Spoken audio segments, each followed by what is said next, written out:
Hey, what's up everybody?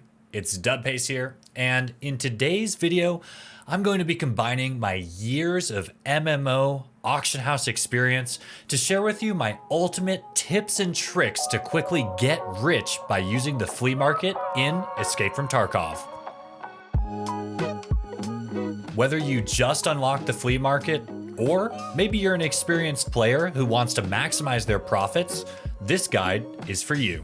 Also, as always, timestamps are going to be included in the description below, so check them out. We're going to be covering pretty much everything that you'll need to know, including my #1 principle to money making on the flea market, and everything from buying, selling, determining the value of items, and of course, even the pitfalls of the flea market, so nobody falls victim to any scams. And without further ado, let's jump right into it. All right. We're kicking off this video with my #1 principle that guides all of my money-making ventures on the flea market. So, to illustrate my point, we're going to take an example with these two graphic cards that I found in my inventory. I'll pull them both up here now. Really quickly, just looking at them at a glance, which graphics card is worth more rubles? For many of you, this is a very simple answer. You know that it's going to be the one on the right because it has the item found in raid checkmark. The found in raid designation is super important in Escape from Tarkov because you cannot list any item on the flea market that does not have the found in raid icon. All right, you ready? This is the #1 principle of money making on the flea market in Tarkov. It's extraordinarily simple. The idea is you make your best effort to sell every single thing that you find that is found in raid. Now, I know that there are some of you that are saying that it would take way too long to sell every single found in raid item that you get, and you're not wrong.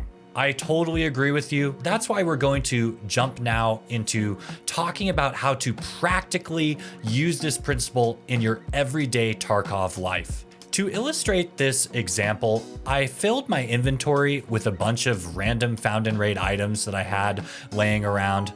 And I want you to imagine that you just came out of a raid, your buddy's waiting for you, he died early, you throw all of this into your inventory, but you know you want to follow Dubpace's rule #1 to flea market money making. What should you do? Practically speaking, there's no way that you should individually list each one of these items right now. You're busy, your friend's waiting for you, time is money. So for me, what I do is I use Lucky Scav Junkboxes. They're super simple to use and they're super easy to get. All that I'll do for using the Lucky Scav Junkbox is I'll throw stuff into my backpack. I have a to sell Lucky Scav Junkbox and a storage one. For the to sell one, this means to sell later. So essentially the idea is I'm going to accumulate a bunch of these items, multiples of these items, so that when I go to list them, I'm not going to need to list one tape at a time and research the price. Instead, let's say, for example, I wanted to sell some matches that I looted in the raid. I've got several of them. It will be much easier for me to stick these matches into my inventory later. Maybe I'm watching a stream or doing some work from home stuff. You can sell a batches of 10 of them at a time rather than one at a time, which it saves huge amounts of time to correctly use your Lucky Scav junk box like this. Fill it up and sell it later.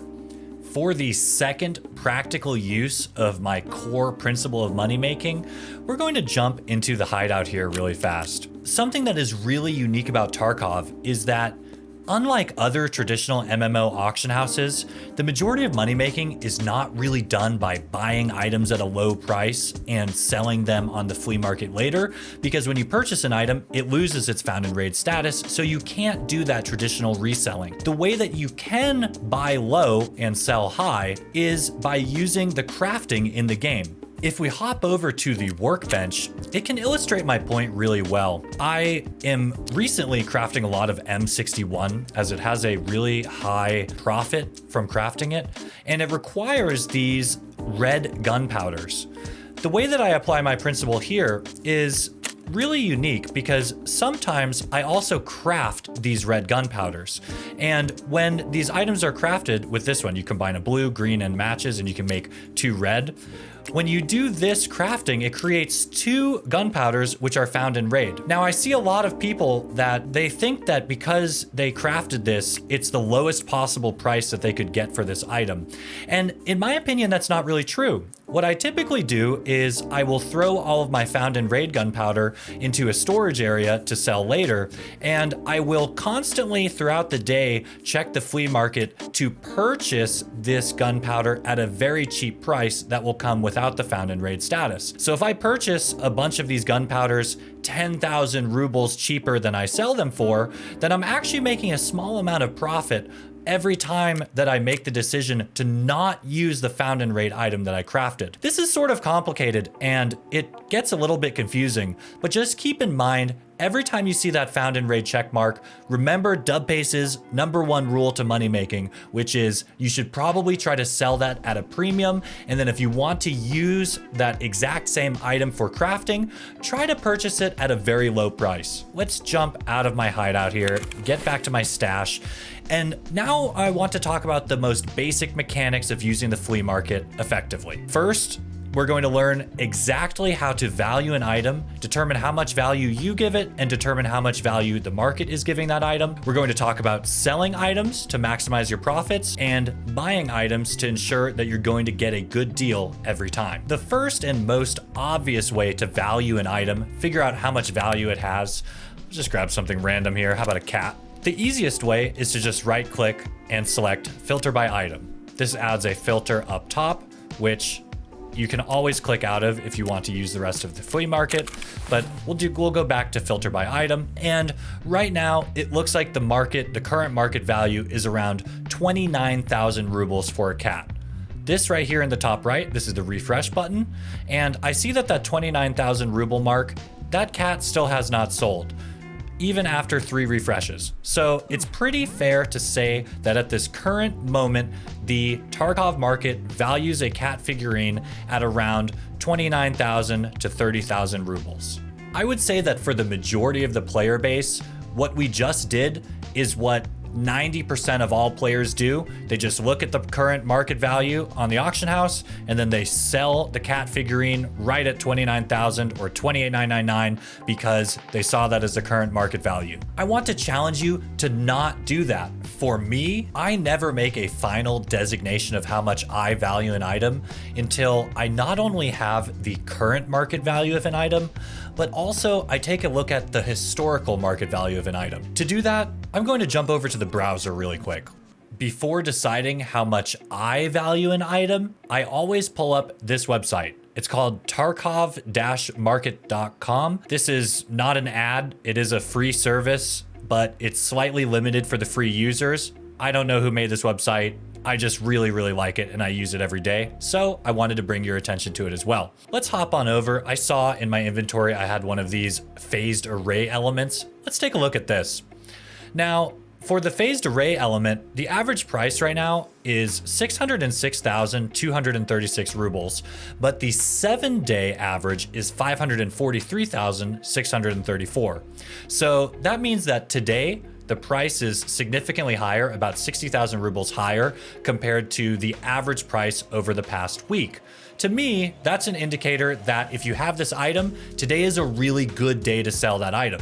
If you're somebody that's buying, because the average price is so much higher, that means that this might be a bad day to buy this item. You probably want to purchase an phased array element closer towards the 7-day historical price. So this is what I mean by determining how much you value an item. Hopping back into Tarkov, let's now go over a step-by-step process that I go through to sell an item. It's all really quite simple. Let's use that phased array as a good example to do. I'll grab this out of my Lucky Scav Junkbox. Again, use filter by item to pull up the current market price. Since we just went through the historical market data, I already know how much I personally value this item. Right now, I see that this is 600,000 and people are undercutting it right now. You might see a situation like this and think, okay, this one's 600K, this one's 625. I always suggest refresh at least 3 or 4 times to understand how the market is working. So I just saw someone just purchased the item that was the 595K. There's a 580 up. Let's see if that sells. That does sell. Now someone listed 2 at the 595 price, and those are selling too. Now there's 2 more set up for 600K. We could possibly gain 25,000 rubles if these 600K ones are selling, and it does look like they're selling. I'm gonna strike while the iron's hot here. I'm going to take a gamble. I'm not going to list the lowest price because I'm going to assume that this one's going to sell to somebody. I'm gonna put one up that's undercut by just 1 right under the next area. Let's put it up. Always check your fee. Make sure you didn't miss a decimal place. And we're gonna throw it up. Let's see if that sells. Now mine is the lowest and it instantly sells. That is a great way to sell an item. We know that that sold significantly over the 7-day market average, 100,000 rubles over, because I looked up that item. I knew that it was highly valued today in comparison towards other days. We watched the market carefully in real time to get a understanding of how people are buying and at what prices are they buying. And then we sold at a perfect price point at the perfect time. There's an art to selling on the auction house, and I hope that that real-time example gives you a good idea of how I approach it. So that was a terrific example on how to properly sell your items on the flea market. Let's also consider how to properly buy items on the flea market, as this is equally important to not wasting your money. First, let me hop over to the hideout really quick. I did notice as I just started crafting more M61 that I just ran out of red gunpowder. So just the exact same way, I do filter by item to pull up that item. And before I go any further, I see that the current market value is around 73,000. But just because this is the current market value doesn't mean that this is a good deal or that we should be buying. Let's take a quick look at the historical data so we can make an informed decision. And here we are back on the Tarkov Market site. Let's take a look at this exact gunpowder and understand the 7-day and 24-hour average. So the 24-hour average is around 75,000 rubles, and the 7-day average is around 73,000 rubles. For me, I would prefer to maybe split the difference. Today, if I want to buy a bunch of this gunpowder, I would really like to buy at a maximum of 74,000 rubles, but ideally I'm buying under the 7-day average of 73K. So let's go back to Tarkov and see if we can snipe any gunpowders at that price point, or maybe it's just not in our cards for tonight.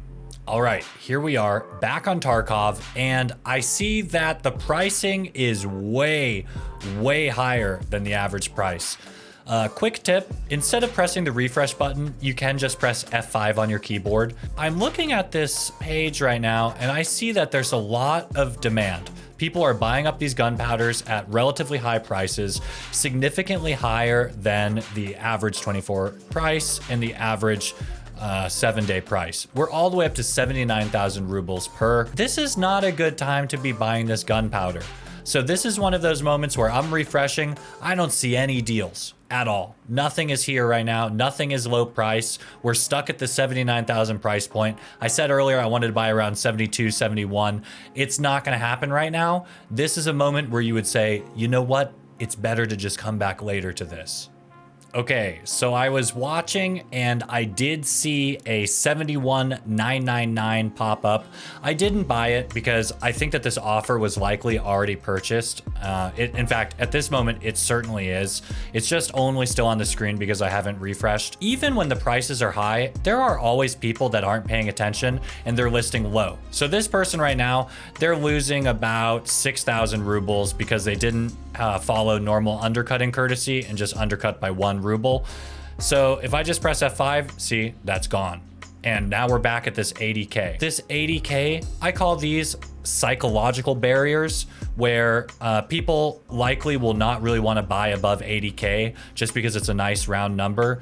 And people will often put up sell walls around this price, which basically just means that they just list multiple of an item. So they list a wall of items which will hold the price there. And these sell walls are what drives price down. So there's 3 of these hawks at 79K. I keep refreshing. Now there's 2 at 78K. This guy did not follow undercutting courtesy. It's going to push the price lower. lower, and now it's going even lower in real time. Just keep refreshing, get a feel for what's going on, and be ready to snipe. Keep your cursor right here in the top right hand corner, so if you see a very low price, you'll be able to snipe it right away. I hope this gives you a little bit of perspective for how to snipe items or how to get items at a low price. You didn't see a lot of really low price items go into my inventory here, but it's a great example of when not to buy. To end this segment on purchasing items, don't forget that included within the game, there's something called a wish list, which you can click on over here in the top left-hand corner.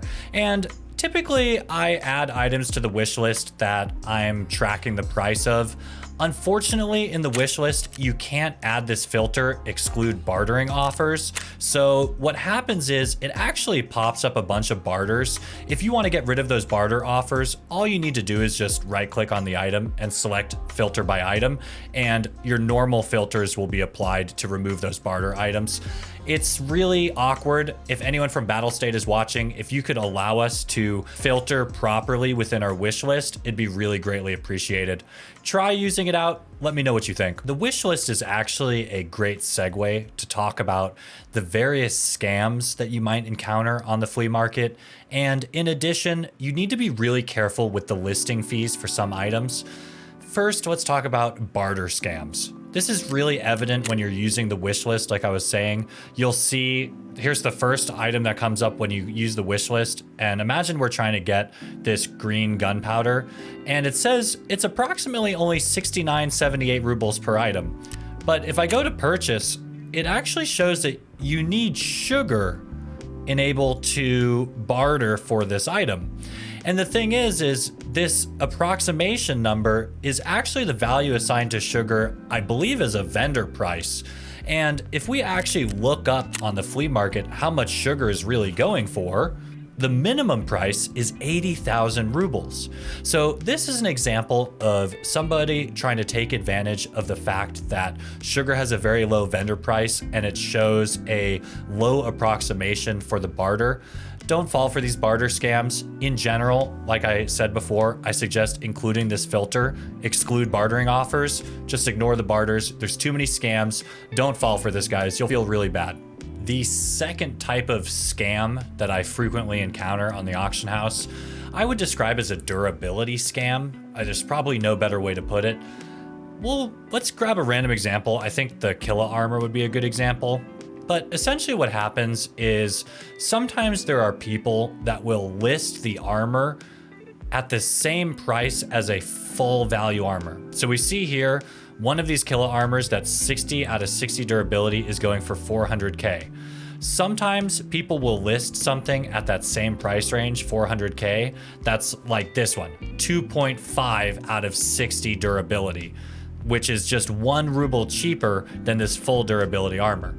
You have to be really careful for this because you're wasting a ton of your money because you're going to have to repair this armor and you're not even going to be getting full value out of it as it's going to be damaged upon repair. So to avoid this, it's really simple. Almost everybody knows about it. Just click on the gear, type in 100% or whichever amount of durability you want. I always do 100% because I want to buy 100% armor, and then just buy one with this filter applied.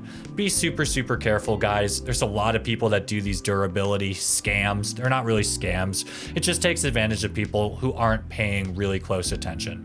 Be careful and use the filter. The last pitfall that I want to talk about is one that I very recently fell prey to, and it hurt my soul so much. I'll show you exactly what happened. Let's go to my inventory, and we're going to act like I'm selling this M61 that I crafted. Now, typically, I try to sell M61 around the price point of $25.99 or $26.99, and what happened was I was rushing. Also, quick little tip, if you want to select all of one ammo type or any type of item, you click on this auto select similar, click on it, and it will select everything. But what happened was I was going really quick. I wanted to list as soon as possible. I wanted to type in $26.99 into here. And if it was accurately $26.99, the fee would have been 36,252 rubles. Unfortunately, what I typed in was 26,999. Because I wasn't paying attention and I pressed add, and I accidentally paid an auction house fee of 1.6 million rubles. And there was no warning. There was no nothing. There was nothing that said, this is over $1 million ruble fee. Are you sure you want to proceed with this trade?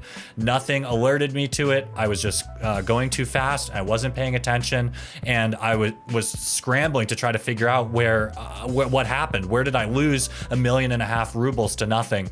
Unfortunately, it was due to my own stupidity.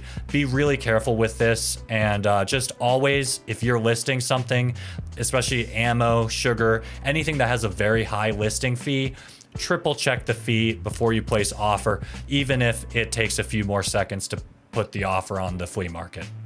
Hey everyone, thank you so much for watching this far, but stop. Before the video ends, I really did want to put it out in the universe and ask you, the viewer, is there anything that I got wrong? Or do you have any additional tips that might be able to help other players? If so, join into the discussion in the comment section below. And of course, stay tuned for more Escape from Tarkov content coming soon. Consider subscribing to make sure you don't miss it. Thanks so much, Dub Club. I'll see you next time.